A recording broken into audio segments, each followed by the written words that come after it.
Doctor Swami ji को 2 माला पहना करके और हमें गौरवान्वित करेंगे। ये 1974 आंदोलन के साथी है, डॉक्टर विजय सिन्हा जी के परम मित्र है, बनारस हिंदू यूनिवर्सिटी में प्रोफेसर है और वहाँ बड़े बड़े प्रोजेक्ट चला रहे हैं। आज वेद के बारे में बड़े ज्ञाता है। उसके बाद डॉक्टर स्वामी जी का आदेश हुआ इशारों में कि मेरे बोलने के पहले सभा की अध्यक्षता कर रहे हैं माननीय राम बहादुर राय जी को बुलाया जाए, उन्हें आमंत्रित किया जाए। तो मित्रों, माननीय राम बहादुर राय जी इस देश में पूरे विश्व में किसी बच्चे के मोहताज नहीं है। पत्रकारिता जगत से लोग जुड़े हुए लोग, आंदोलन से जुड़े हुए लोग, 1974 के आंदोलन से जुड़े हुए लोग इस्लाम को बाखूबी जानते हैं। उनको आप ध्यान सुने, उनका मार्गदर्शन प्राप्त करें, आशीर्वाद प्राप्त करें। माननीय राम आदरणीय डॉक्टर सुब्रमण्यम स्वामी जी, आदरणीय गोविंदाचार्य जी, श्री अरविंद चतुर्वेदी जी और मंच पर बैठे आदरणीय सभी महानुभाव और मित्रों, डॉक्टर स्वामी जी के बोलने के पहले मैं 2-3 बातें कहना चाहता हूँ। अयोध्या आंदोलन पुराना कम से कम 400-450 साल पुराना, और इस आंदोलन के समय पर कोई न कोई एक महापुरुष पैदा हुआ है जो इस आंदोलन को आगे बढ़ाता रहा। 6 दिसंबर 1992 के बाद जब वहाँ एक छतरी के नीचे मंदिर बन गया तो मैं उसकी पूजा पाठ उसका रखरखाव होता था। दूर दूर से जो पुजारी जाते थे या लोग दर्शन करने के लिए जाते थे, उनको कोई सुविधा प्राप्त नहीं। पहली बार डॉक्टर सुब्रमण्यम स्वामी सुप्रीम कोर्ट गए और सुप्रीम कोर्ट ने माना कि हाँ, ये आपका खाना सही है। इनके हस्तक्षेप से, सुप्रीम कोर्ट के आर्डर से वह एक अस्थायी मंदिर बना जो दूर दूर से पुजारी या भक्त जाते हैं, अब उनको सुविधाएं मिल गई। दूसरा जो डॉक्टर स्वामी ने शुरुआत की है, 2010 में हाईकोर्ट का फैसला आया, तब 3 जज थे, लंबा 365 पेज का वो फैसला है। उसमें तीनों जजेस ने अलग अलग अपने फैसले सुनाए, लेकिन एक बात पर सब सहमत थे कि वहां राम मंदिर था। होना तो ये चाहिए कि सुप्रीम कोर्ट उसकी रोज की सुनवाई करे और उस पर फैसला कर दे, लेकिन सुप्रीम कोर्ट ने ये काम डॉक्टर स्वामी पर छोड़ दिया है।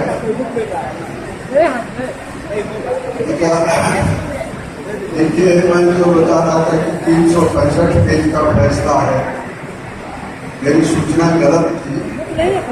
दिनेश चंद्र त्यागी ने मुझे आकर के बताया कि वो फैसला 8000 पन्नों से ज्यादा था।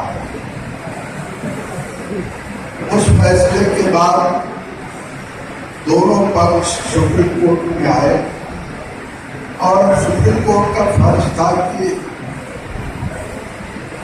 कोई न्याय करे। मैं 2-4 मिनट लूंगा आपका इस सिलसिले में। जब पीवी नरसिम्हा राव की सरकार थी तो 143B के तहत उस समय की भारत सरकार ने सुप्रीम कोर्ट से सलाह मांगी और सुप्रीम कोर्ट ने उस सलाह को वापस कर दिया।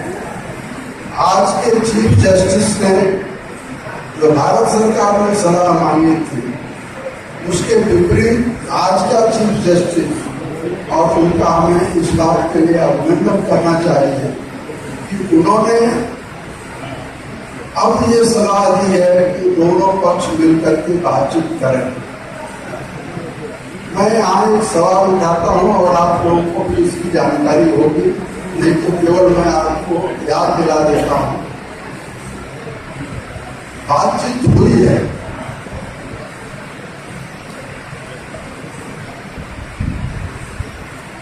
नवंबर 1990 को चंद्रशेखर प्रधानमंत्री बने और डॉक्टर सुब्रमण्यम स्वामी उस मंत्रिमंडल में कानून मंत्री थे। चंद्रशेखर जी ने उस समय के एक पुरातत्व शास्त्री या पुरातत्वविद डॉक्टर बीबी लाल को एक पत्र लिखा और डॉक्टर बीबी लाल ने अयोध्या के आसपास जो खुदाइयां हुई थी उन खुदाइयों का सारा प्रमाण प्रधानमंत्री के पास भेजा।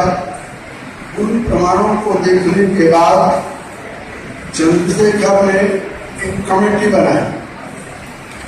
उस कमेटी में महाराष्ट्र के मुख्यमंत्री शरद पवार थे, उस कमेटी में राजस्थान के मुख्यमंत्री भैरव सिंह शेखावत थे, उस कमेटी में उत्तर प्रदेश के मुख्यमंत्री मुलायम सिंह यादव थे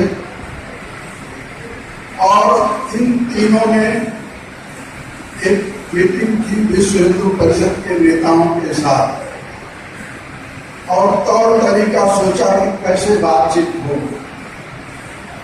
बातचीत लंबी चली। 10 नवंबर से 25 जनवरी 1991 तक लगातार बातचीत हुई है और उस बातचीत में दो पक्ष थे। बाबरी मस्जिद एक्शन कमेटी के की ओर से इतिहासकार पुरातात्विक हुआ करते थे, उनके सब नाम मैं बता सकता हूँ, उसको बताने की जरूरत नहीं, लंबा समय लगेगा।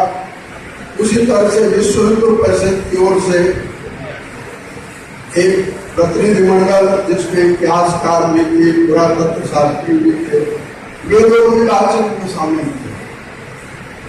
मुसलमानों का नेतृत्व कर रहे थे सैयद साहब, ईश्वर उनकी आत्मा को शांति दे, अभी कुछ दिन पहले दिवंगत हुए। मुसलमानों ने ये कहा था कि अगर ये आप प्रमाणित कर दें कि वहां मंदिर है या मंदिर था तो हम अपना दावा छोड़ दें। आज डॉक्टर सुब्रमण्यम स्वामी ने सुप्रीम कोर्ट के मुकदमे को जिस मुकाम तक पहुंचा दिया है उसमें एक बात तो तय हो गई है कि वहां मंदिर था, तो खुदाइयों से निकला, खुदाइयों के प्रमाण निकले हैं। और बाबरी मस्जिद जब ध्वंस हो गया तो ध्वंस के बाद जो खंभे निकले, जो मूर्तियां निकली, जो पुरातात्विक सामान निकले, वो सब अयोध्या के संग्रहालय में सुरक्षित है और उन प्रमाणों के आधार पर एक बात सुनिश्चित है और सुनिश्चित यह है कि वहां मंदिर था। इस बात पर विवाद हो सकता है कि मस्जिद किसने बनाई। हमारे मित्र हैं किशोर कुणाल जो पटना में रहते हैं और उन्होंने एक किताब भी लिखी है। उनकी किताब पर कुछ वामपंथी पत्रकारों ने और वामपंथी साहित्यकारों ने उनकी किताब को उछाला भी है। किशोर कुणाल ने एक नई स्थापना दी है। मैं उस स्थापना का केवल जिक्र कर रहा हूँ आपकी जानकारी के लिए, लेकिन मैं उसको प्रामाणिक नहीं मानता। सब लोग कहते हैं कि बाबर ने उस मस्जिद को वहां बनाया मंदिर तोड़कर। किशोर कुणाल ने एक नई खोज की है और कह रहे हैं कि नहीं, बाबर ने नहीं, औरंगजेब ने बनाया, किसी ने भी बनाया हो, लेकिन मंदिर तोड़कर बनाया। और जब मंदिर तोड़कर बनाया तो वहां राम का मंदिर बनेगा और उसको तोड़कर नहीं करता। मैं अपनी बात समेटने की ओर जा रहा हूं। सुब्रमण्यम स्वामी को आप जानिए। सुब्रमण्यम स्वामी वह व्यक्ति है जिसकी एक ओंकार से इंदिरा गांधी कांपती थी, और इस व्यक्ति ने हिंदुस्तान के बाहर उस काले सन्नाटे में को तोड़ा था और पूरी दुनिया को लोकतंत्र के लिए जगाया था। आज डॉक्टर सुब्रमण्यम स्वामी भारत में जितने जाने जाते हैं उससे अधिक दुनिया में जाने जाते हैं, और इसलिए जब इन्होंने अयोध्या के मसले को अपने हाथ में लिया है तो इसका जो सबसे महत्वपूर्ण पक्ष है वो ये है कि अब अयोध्या आंदोलन केवल भारत का आंदोलन नहीं होगा, पूरी दुनिया का आंदोलन होगा।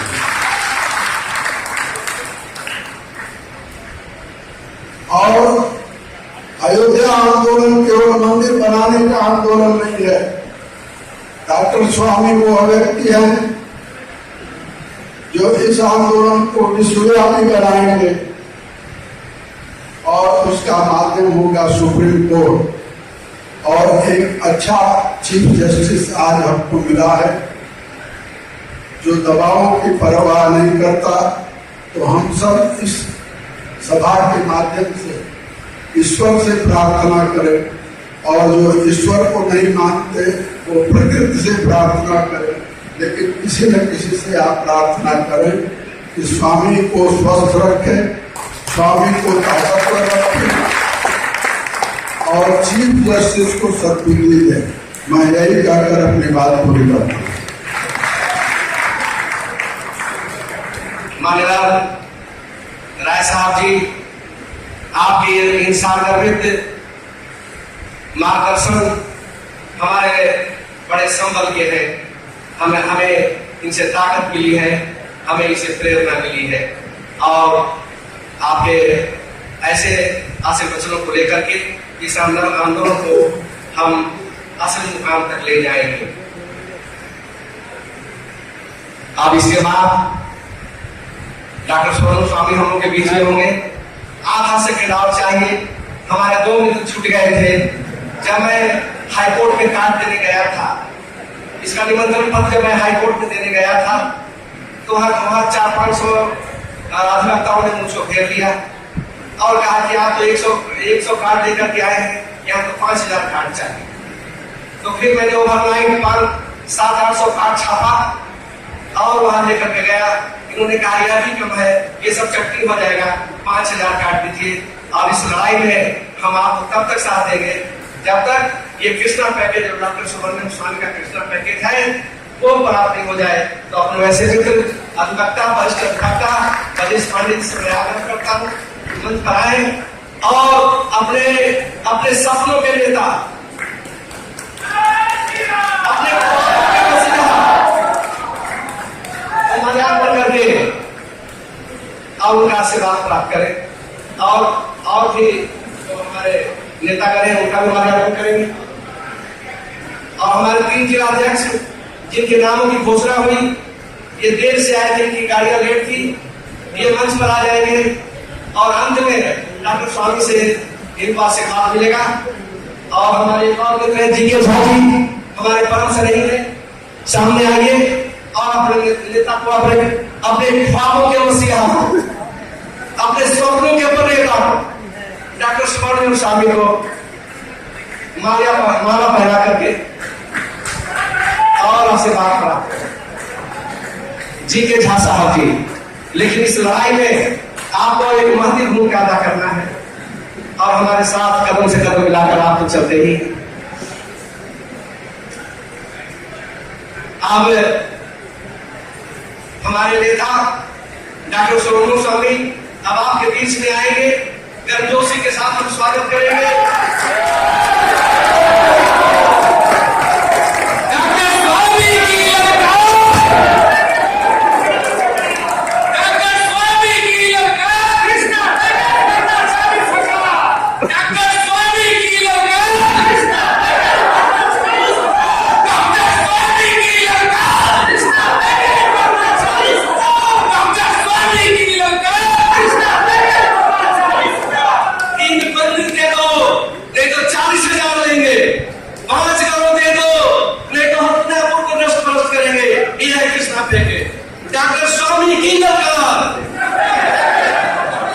तो आपके किस में आपके देता है।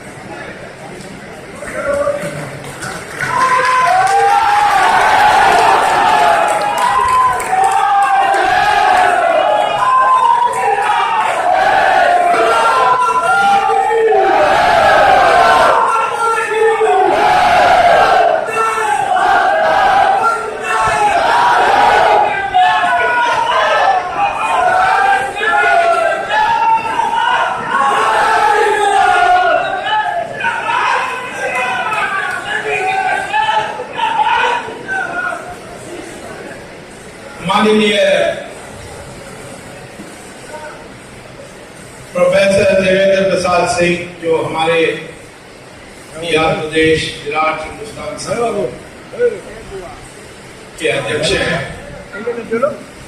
मंच में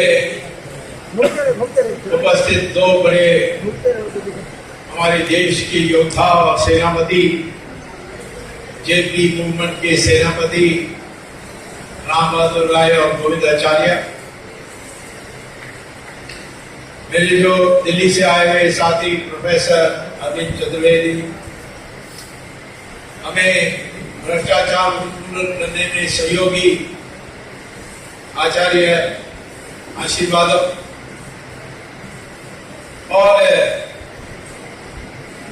हमारे मंच में उपस्थित मशहूर वकील, अधिवक्ता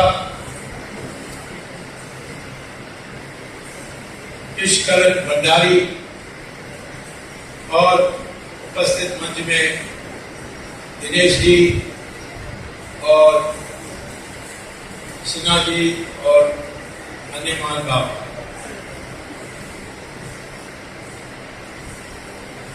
ये जो आंदोलन है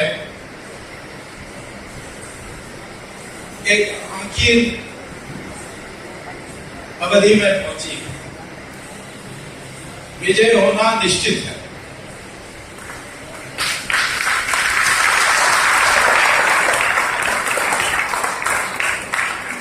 इसको इतना दूर लाने के लिए कितने लोगों का त्याग रहा। जैसे दिनेश जी ने कहा, 77 बार दौर संघर्ष हुआ, 10,000 से ज्यादा लोग बलि हुए, लेकिन ये कभी नहीं भूले कि एक दिन राम मंदिर जन्मभूमि पर बनेगा। इससे संकल्प हिंदू कभी पीछे नहीं हटा।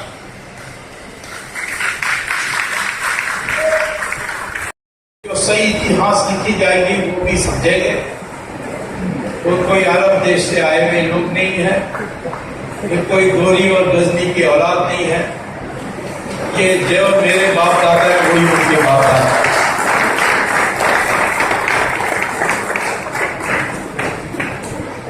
तो इस इतिहास में जो 1000 साल की इतिहास है, हिंदू कभी नहीं झुका।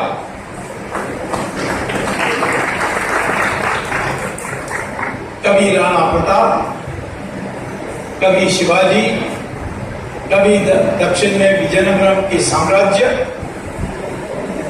आसाम में अहोम साम्राज्य, सिखों का गुरु गोविंद सिंह, गुरु तेग बहादुर, बाद में रानी झांसी, दक्षिण में कटकबोमन, कर्नाटक में रानी चन्नम्मा, लड़ते रहे, कभी नहीं झुके। और इसीलिए 800 साल के मुसलमान के आक्रमण, यानी जो मुगलों के आक्रमण थे, और 200 साल क्रिश्चियंस की अंग्रेजों के जरिए, इस 1000 साल में भी होने के बाद भी, दमन और जबरदस्ती धर्म परिवर्तन के बाद भी, इस देश की हिंदू संख्या 80% है, जो दुनिया में और कहीं नहीं दिखाई देती। आज 100% मुस्लिम देश है ईरान। 1000 साल पहले ये 100% ज़ोरोएस्ट्रियन यानी अग्नि के पुजारी थे।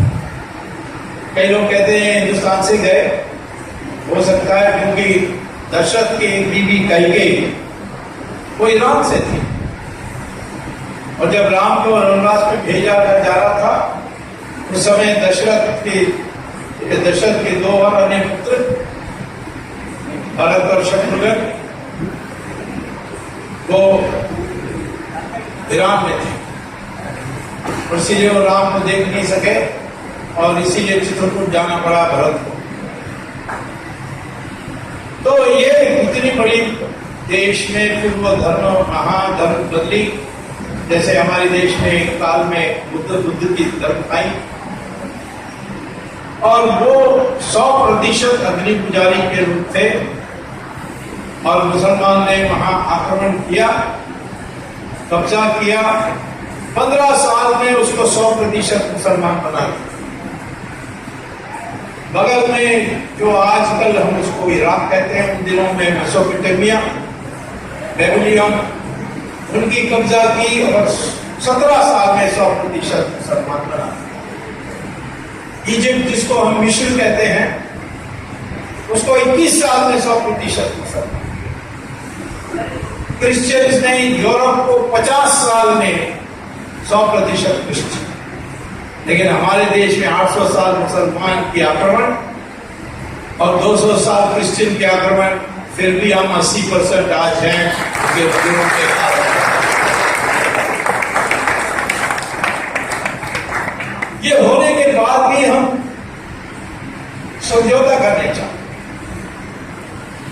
युद्ध करना पसंद नहीं।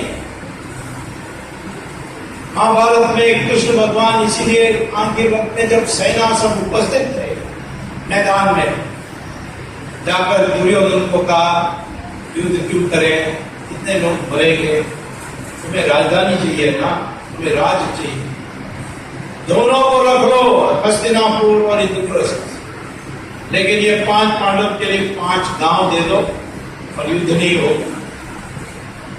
बड़ा अहंकार में डूबा हुआ था, उसीलिए उसने कहा नहीं, सुई की जो नीडल पॉइंट है उतना जगह पर मैं नहीं दूंगा। और आखिर में दुर्योधन गया, उसका हस्तिनापुर भी गया, उसका इंद्रप्रस्थ भी गया, पांडवों की विजय हुई। इसलिए मैं मुसलमान को कहता हूं, ये जो मुल्ला लोग हैं, क्योंकि मुसलमान आम जनता मेरे पक्ष में है, कहते हैं कि आप मंदिर मस्जिद बनाने की बात कहते हैं वो पर्याप्त समान, लेकिन ये जो बने हैं, जिन्होंने केस डाली है, वो मानते नहीं, कहते हैं यहां शुरू करोगे फिर आगे बढ़ोगे। मैंने कहा 3 से आगे नहीं बढ़ेंगे। 40,000 तुमने तोड़कर मस्जिद बनाया, वो सब रख लो, 3 को छोड़ दो। वही इसी को मैं कृष्णा पैकेज कहता हूं। मान लो या पसीना निकलेगी आप, तो ये हमारी इतिहास में राम मंदिर, राम लाला पैदा हुए, आस्था है हमारी। इस आस्था की पुष्टि गुरु गोविंद सिंह ने भी किया था। तुलसीदास की बात छोड़िए, किसी ने ना नहीं कहा, और आखिर में 1885 जब बड़ी दंगा हुआ और कई हिंदू मरे, वो इंग्लिश का मैजिस्ट्रेट था, उसने कहा सही बात है कि ये राम का जमीन है, लेकिन हम क्या करें, हमारे पहले 300 साल पहले ही हुआ, अब कहाँ हम इसको सवाल को फैसला करेंगे, ऐसे ही रहने दो जैसे पहले था, छोड़ दिया। किसी ने कभी नहीं कहा कि यहाँ राम, और कह भी नहीं सकते जब आस्था हमारी है। कानून में आस्था ही फाइनल है, तो क्या मुसलमानों में ऐसी आस्थाएं नहीं है? अल अक्सा मस्जिद को अपना कहते हैं क्योंकि पैगंबर मोहम्मद वहां से ऊपर गए, कोई वहां से ऊपर जा सकता। क्रिश्चियन लोग कहते हैं कि क्राइस्ट पैदा हुआ, उसकी मां थी पर पिता कोई नहीं थी। अब पिता के बिना कोई पैदा हो सकता है?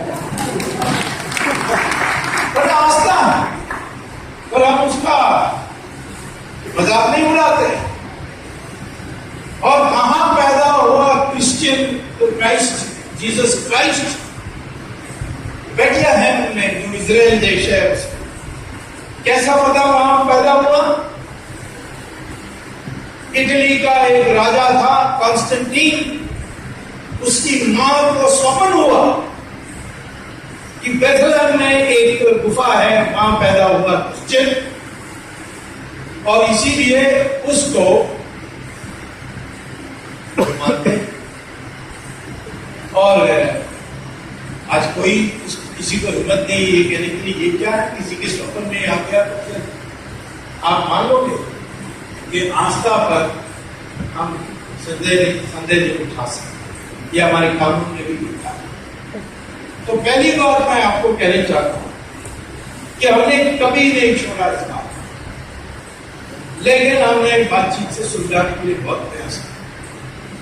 टर्की में पहले क्रिश्चियंस राज करते थे, चर्चेस बनाए मस्जिद तोड़कर, और जैसे मुसलमान आया पावर में, उसने सारे चर्चेस को तोड़कर दोबारा वही मस्जिद बना।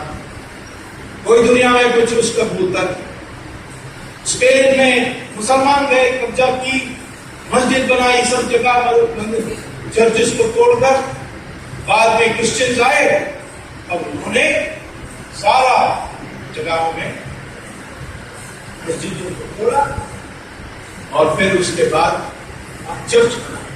कोई कुछ बोलता है। हम लोग एक मंदिर के लिए आंदोलन करते करते कहते हैं दूसरा जगह बना लो, और हमें फिर कहते हैं ये Hindu communal terrorist, Hindu terrorist, वो चिदम्बरम कहता है हिंदू टेररिस्ट। थोड़े दिन में वो जेल जाने वाला है, उस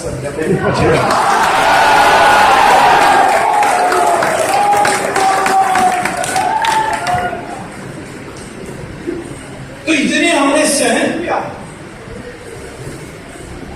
छोड़ने के लिए तैयार है कि 3 के सिवाय 40,000 आपकी।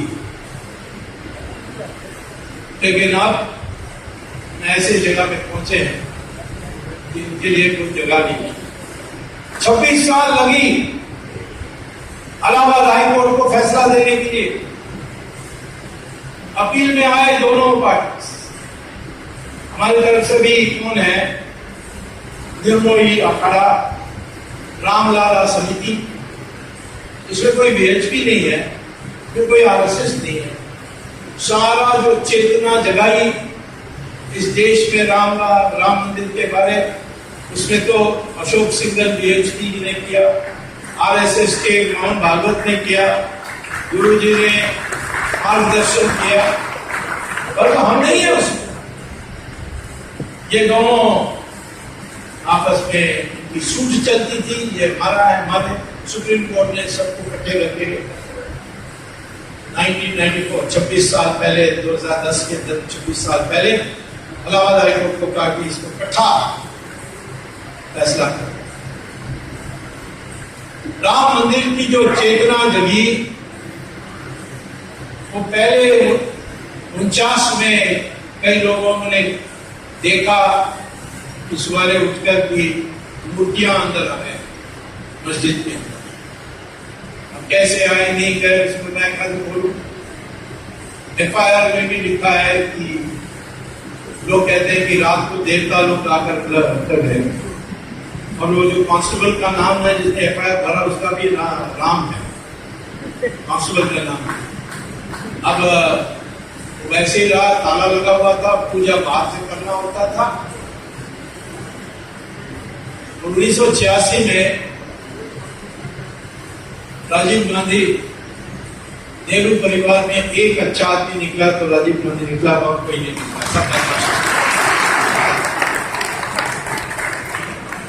उसने दूरदर्शन में रामायण दिखा दी, सब खिलाते उसके पार्टी में। मैंने कहा नहीं दिखा, उससे इतनी जागृति है।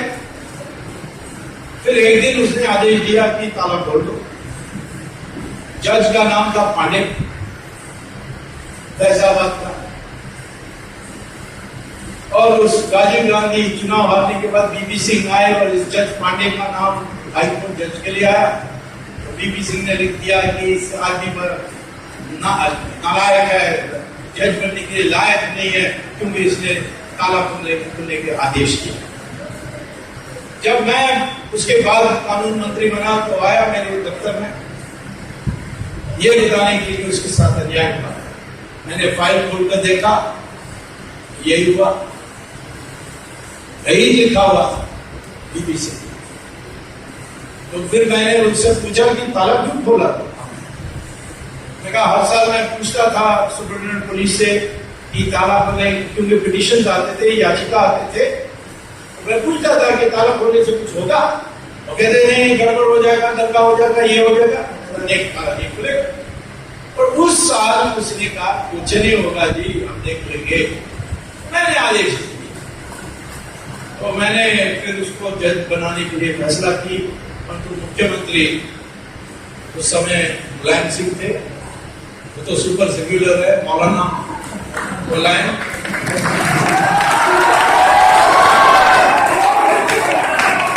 अब मेरे परम मित्र भी हैं, तो मैंने उसको फोन किया। मैंने कहा कि आपका फैजाबाद का जज जो है उसको मैं हाईकोर्ट जज बनाने वाला हूं।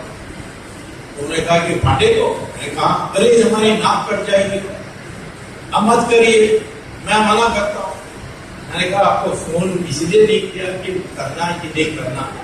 तो मैंने सोचा कि कल अखबार में निकलेगा तो तुम्हें पूरा नहीं लिखना चाहिए, मैं आपको सिर्फ बताने के लिए फोन किया कि मैं कर रहा हूं।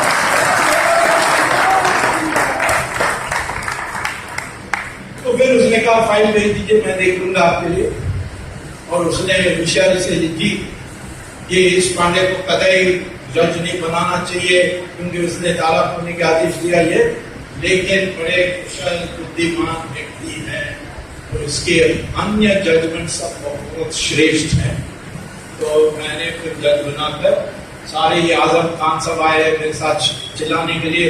मैंने कहा मैं क्या करूँ, ये मुलायम सिंह को भी अकल नहीं है, वो कहता है कि आदमी बड़ा काबिल है, बड़ी ज्ञान है, तो नहीं कहना चाहिए था, कहना चाहिए नालायक है, कुछ कानून नहीं पता, इतना नहीं करता। तो उसने कह दिया कि हाँ इसने जजमेंट दे दिया, लेकिन बहुत अच्छे आदमी है, बहुत पढ़े लिखे हैं। तो मैंने कहा ये एक जजमेंट के लिए मैं किसी को जज नहीं बना सकता, इसीलिए पांडे जज बने। और वहां से फिर राजीव गांधी की इरादा था, क्योंकि उसने विश्व हिंदू परिषद शिलान्यास करने के लिए दी, और उसकी बीवी बहुत चिढ़ती थी बात से, क्योंकि वो इटालियन क्रिश्चियन थी, क्या समझ नहीं आया। तो परंतु चुनाव हार गए तो मामला रुक गया। फिर चंद्रशेखर की सरकार आई, मुझसे उन्होंने कहा क्या करना है। मैंने कहा एक ही बात हो जाए, शाहबुद्दीन से बाबरी मस्जिद एक्शन कमेटी है, और ये पूछ लें कि यदि पहले एक मंदिर था उसको तोड़कर बनाया है तो फिर ये मस्जिद रह सकता है। तो शाहबुद्दीन ने लिख कर दिया कि ऐसा होगा कि इस्लाम के खिलाफ है, मस्जिद नहीं हो सकता है, मैं खुद जाकर उसको तोड़ूंगा। लेकिन हमारी सरकार बहुत दिन चली और नरसिम्हा राव की सरकार आई। नरसिम्हा राव भी दिल से चाहते थे कि मस्जिद बने, लेकिन अर्जुन सिंह ये सारे लोग जो सुपर सेक्युलर वाले थे उन्होंने उसको रोका। और फिर एक दिन भीड़ जुटी और उसने मस्जिद को तोड़ दिया। कब तोड़ा? 9 दिसंबर, 6 दिसंबर 1992। लेकिन नरसिम्हा राव को सारी पार्टी ने कहा कि राष्ट्रपति शासन लागू कर दो। कब किया नरसिम्हा राव ने? 7 जनवरी अगले साल। मैंने नरसिम्हा राव की सरकार में भी मुझे WTO और ये सारी चीज का काम दिया था। यद्यपि मैं कांग्रेस के साथ मेरा कोई गठबंधन नहीं था, कुछ नहीं था, लेकिन उन्होंने उसके लिए जानकारी के लिए उन्होंने मुझे ये मिनिस्टर बैंक पोजीशन दी थी। तो मैं रोज मिलता था, तो मैंने उनसे पूछा ये क्यों इतना देर किया? उन्होंने कहा कि मंदिर बन जाए, उसके बाद जो करना करना, ये चैप्टर को समाप्त करना। और एक मंदिर बन गई और उसमें पूजा शुरू हो गई। उसके बाद हमारे सुप्रीम कोर्ट ने खंडपीठ ने कॉन्स्टिट्यूशन बेंच लगाई 5 जजेस की, और उन्होंने भी क्या फैसला दिया कि मंदिर बना रहेगा, पूजा चलेगा, सीमित चलेगा, पर पूजा बना रहेगा। माने उनका इरादा था कि आखिर फैसला मंदिर ही हो सकती है, क्योंकि सबको पता है कि आस्था है कि नाम मां पैदा होगा। मैंने कई मुसलमान उलेमा के लोगों को कहा, मस्जिद को तो कहीं भी बना सकते हो, मस्जिद को तोड़ भी सकते हो, उसको दूसरी जगह में शिफ्ट भी कर सकते हो, पर तो रामलला तो एक ही जगह में पूजा कर सकता हूं, वो है अयोध्या। तो रामलला के मंदिर तो हट नहीं सकती, हमारी मस्जिद हट सकती है। आप गूगल में जाकर देखेंगे तो सऊदी अरेबिया में तो रोज मस्जिद तोड़ते हैं, सड़क बनाने के लिए, अपार्टमेंट बिल्डिंग बनाने के लिए।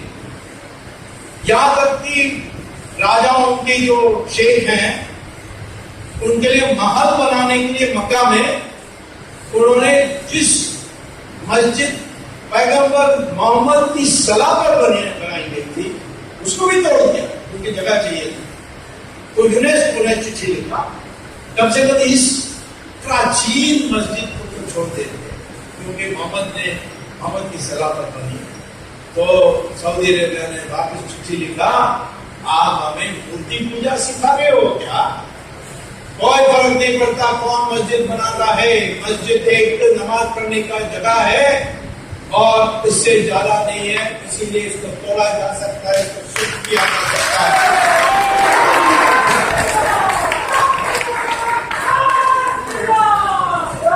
मैंने लिखकर कोर्ट को दिया है। अब ये जो सुन्नी वक्फ बोर्ड और ये ज्ञान क्या इसको कहते हैं, निर्मोही अखाड़ा, ये सब हमसे चिड़े हुए हैं, ये स्वामी कैसे चले गया कोर्ट। इनका तो ये है कि ये जमीन हमारा है, ये प्रॉपर्टी हमारा है।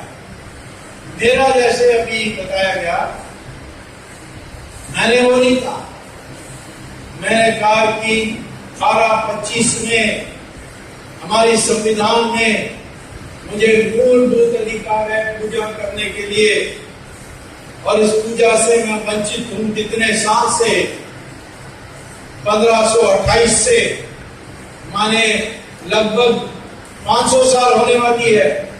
और इन दिनों में 26 साल लगा दी इलाहाबाद ने, और 6.5 साल से पड़ी हुई है सुप्रीम कोर्ट में एक हियरिंग के बिना अपील। कितने दिन ये अन्याय मेरे साथ चलेगी? सिर्फ मेरा नहीं है, सब हिंदुओं का ये मूलभूत अधिकार है। और इसीलिए कोर्ट ने मेरे अकेला पिटीशन दी, इनको पीछे छोड़ दिया, उसमें ये बिगड़े हुए हैं, परंतु आगे में इनको भी बुलाएंगे। लेकिन मूल बात यह है कि हिंदुओं का फंडामेंटल राइट है पूजा करने के लिए, जहां उनकी आस्था है, और जहां तक मुसलमान है उनके लिए कोई मूलभूत अधिकार नहीं है। उनके लिए मस्जिद चाहिए नमाज पढ़ने के लिए, वो कहीं भी बन सकता है, सरयू नदी के उस पार बन सकती है। वो तो मस्जिद तो नमाज तो सड़क पर पढ़ते हैं, वही तो मैंने ये कौन सी बात हो गई कि ये विशेष है हमारे? कैसे विशेष? कौन से देश में विशेष? कौन से एक मुसलमान की संगठन यानी शासन की देश बताइए जहां मस्जिद को नहीं तोड़ते हैं? टर्की में तो ओपनली प्राइम मिनिस्टर कहता है कि हाईवे बनाना ज्यादा जरूरी है, मस्जिद जरूरी नहीं। पाकिस्तान में तोड़ते हैं, कतार में तोड़ते हैं, यमन में तोड़ते हैं, ईरान में तोड़ते हैं, और उनसे मैंने चिट्ठी मांगा तो सऊदी अरेबिया ने मुझे चिट्ठी दे दी है कि हाँ मस्जिद तोड़कर शिफ्ट कर सकते हैं, इसमें कोई रुकावट नहीं है।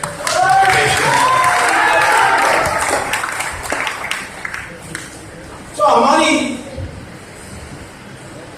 अर्जी है, निवेदन है मुस्लिम समुदाय को कि हिंदू मुस्लिम एक लेने के लिए इस बात को मान लें।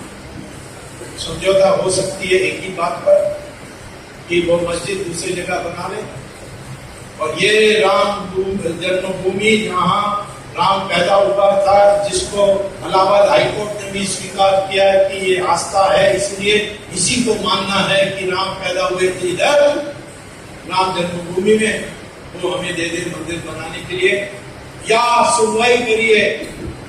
कोर्ट को मैंने कहा दिन प्रतिदिन की सुनवाई, दिन प्रतिदिन की सुनवाई करें कि 2 महीने में ये फैसला आ जाएगा और रामनवमी तक हम इस नया राम मंदिर बना सकेंगे।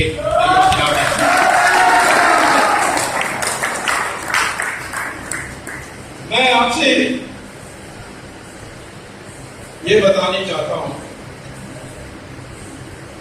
कि हमारे देश में मंदिर के लिए मैं निश्चित जून 6 तक आने तक कुछ अच्छी बात बताने की स्थिति में होगा, ऐसा मैं समझता हूँ। तो जून 6 का मत करिए, 5 या 6 या साढ़े संडे है, 4 तारीख करिए। उसके लिए आज हम खुला आम कहते हैं, और रोहित आचार्य और राम बहादुर राय की तरफ से भी मैं उनको मेरा वचन देता हूँ। तो उस तक देश में महापरिवर्तन आ जाएगी, क्योंकि एक देश में हिंदू पुनरुत्थान लाने की जरूरत है। हम जाति में बटे हुए हैं, और तुम्हारा आपका बिहार में तो हद तक जाति का महत्व है। ये जाति जो है ये कभी हमारे धर्म में जन्म से नहीं जुड़ा था। जो वर्णा है ये गुण से जुड़ा हुआ था। ये भगवत गीता में महात्मा पांडे और भगवत गीता में भगवान उसको क्या कहते हैं, ये गुण से जुड़ा हुआ है। ये विभाजन जो बनी है ये गुण से बनी है। विश्वामित्र पैदा हुए थे क्षत्रिय घर में, महर्षि बने, भगवान को भी डरा दिया था, इतने प्रबल हो गए। वेद व्यासा जिसने लिखी महाभारत, उसकी मां मछुआरा थी। कालिदासा वनवासी थे, जंगलों में पेड़ की शाखाएं काटते थे। वाल्मीकि दलित, लेकिन उनके माता पिता दलित, वो महर्षि माना जा सकता है। इस देश में हमारी जो पहचान है वो डीएनए है खून का, विज्ञान से। और हमारे देश में कन्याकुमारी से कश्मीर, जामनगर से गुवाहाटी, हमारी डीएनए सब एक, कोई फर्क नहीं। ब्राह्मण शेड्यूल कास्ट का डीएनए एक ही है, हिंदू मुस्लिम का डीएनए एक ही है। ये विभाजन बनी थी जिस पेशा में आप अब ज्ञान के लिए सब त्याग करके ज्ञान को में अनुसंधान करने के लिए तैयार थे, तो आप पंडित बने या ब्राह्मण बने। आप हथियार उठाकर देश की रक्षा की तो आप क्षत्रिय बने। देश ने धन कमाया तो फिर आप वैश्य, जमीन में खेत में काम किया तो शूद्र। ये था महर्षियों को, जैसे मृत्यु भारद्वाज के फैसला भूल गए। अभी सब कोई ब्राह्मण है कहता मैं ब्राह्मण हूं, परंतु मिलिट्री में काम कर रहा है, ठीक है, तो क्षत्रिय। तो इसीलिए ये मिटाकर एक हिंदू अस्मिता पैदा करने की आवश्यकता है, और इस हिंदू अस्मिता में हम मुसलमान और क्रिश्चियन को भी जोड़ने के लिए तैयार हैं यदि ये मान ले कि उनका पूर्वज हिंदू है। जिस दिन वो मानेगा वो दलित है। और वो आदत करते हैं ये राम मंदिर को छोड़ने की और मस्जिद दूसरी जगह बना तो सोचना चाहिए। उनका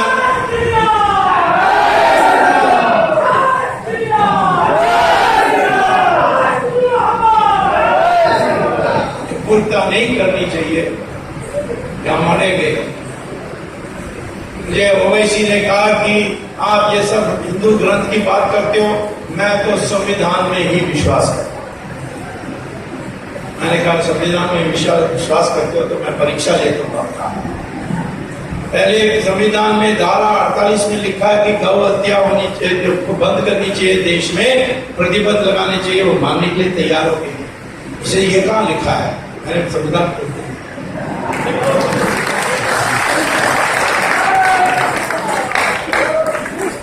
तो मानते हो कि नहीं? कहता ये मुझे लगता है कुछ ठीक नहीं है, मैं सोच के बताता हूं। फिर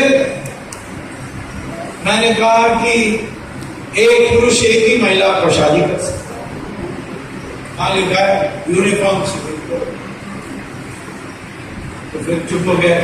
तो मैंने कहा कि संस्कृत बोलना चाहिए। ये कहा संविधान में लिखा?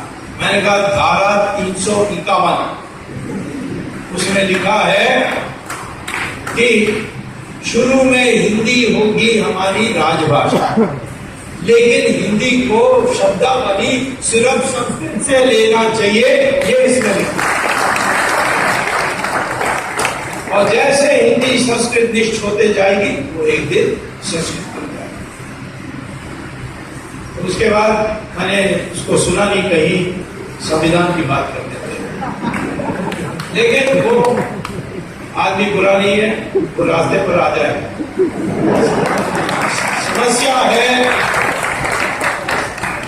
समस्या है हमारे हिंदुओं में जो एकता होनी चाहिए वो नहीं है।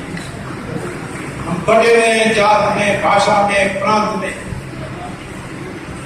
ऑस्ट्रेलिया में मुसलमान कभी नहीं कहते हैं कि यूनिफॉर्म सिविल कोड नहीं होना चाहिए। क्यों? क्योंकि वहां बहुमत का दिमाग साफ। एक बार एक मुल्ला ने कह दिया कि हमें यूनिफॉर्म सिविल कोड पसंद नहीं, हमें शरियत चाहिए।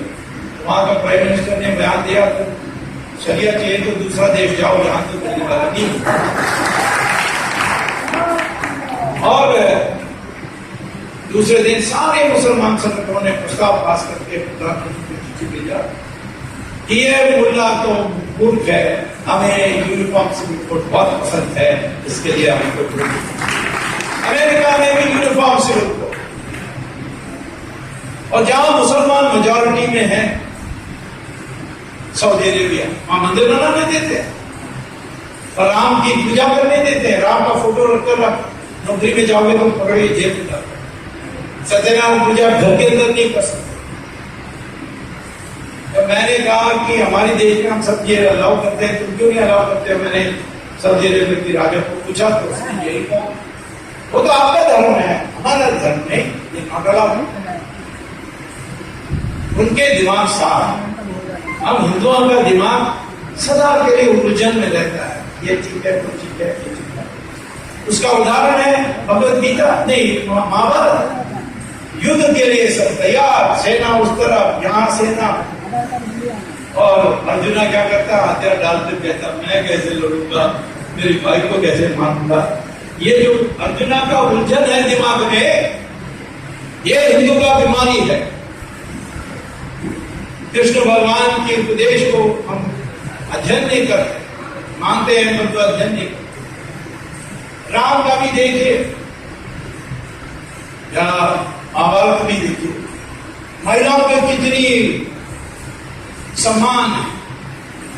एक महिला के लिए रामचंद्र जी लंका जाकर के उस राक्षस को बंद करके आए थे, और वो महिला भी कोई साधारण महिला नहीं थी।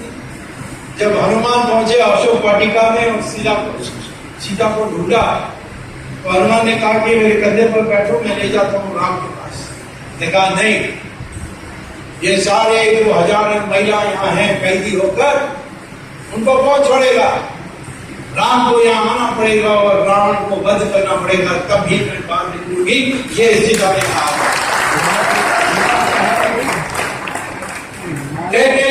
दिए हुए वचन को पालन करने के लिए रामचंद्र जी ने इतना सम्मान किया। महिलाओं को तो हमारे इतिहास में, हिंदू इतिहास में बराबर निष्ठा था। कभी थोड़ा ज्यादा भी महिलाओं को देते थे, जैसे ब्रह्मा का कैबिनेट में जो इम्पोर्टेंट पोर्टफोलियो है उसको महिला के पास है। डिफेंस है दुर्गा के पास, फाइनेंस है लक्ष्मी के पास, शिक्षा है सरस्वती के पास, पुरुष के पास क्या है? इंफॉर्मेशन ब्रॉडकास्टिंग नारद जी के पास। 8,000 साल में महिलाओं की ये दुर्गति हुई। एक विराट हिंदू इस देश में राज करने के लिए फैसला करते हैं तो ये महिलाओं का चर्चा कभी नहीं होगा। मैं दावा करता हूं कि उत्तर प्रदेश में 1 महीने के बाद एक बलात्कार भी नहीं होने वाली है,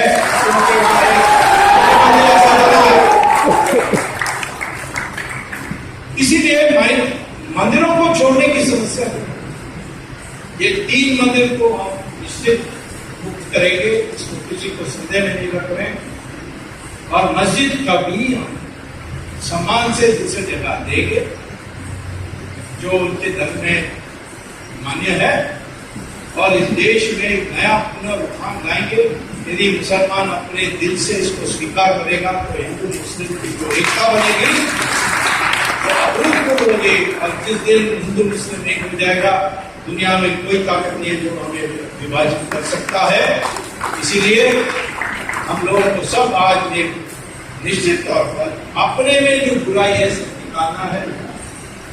दहेज लेना छोड़ देना चाहिए, महिलाओं को पीछे करने की आदत को छोड़ देना चाहिए।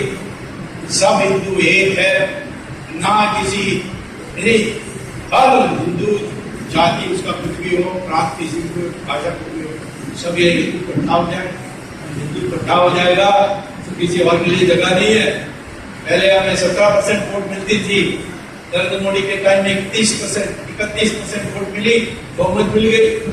और अब 31% से हम 38% जाएंगे तो 2/3 बहुमत मिलेगी और किसी और को चांस नहीं होगा वापस आने के लिए।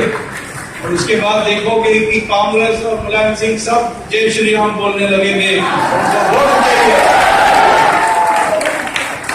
आज हमारे देश की भविष्य हिंदू एकता पर है, और हिंदू एकता आएगी तो इस देश जो एक सोना की चिड़िया थी वो दोबारा होगी और हम खड़े होंगे। कोई हमारे साथ छेड़छाड़ नहीं कर सकता।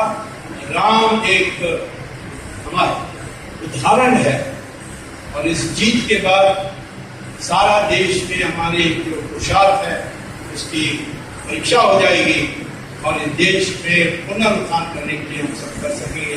ये कहकर मैं सबको नमस्कार करता हूँ।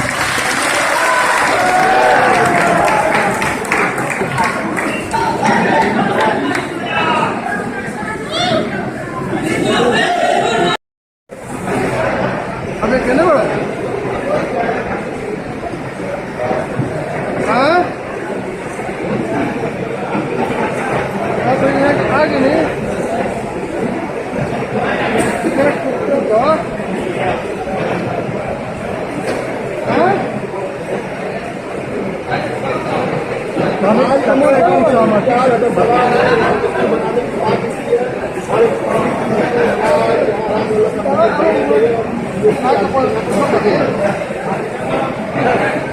अगर क्या है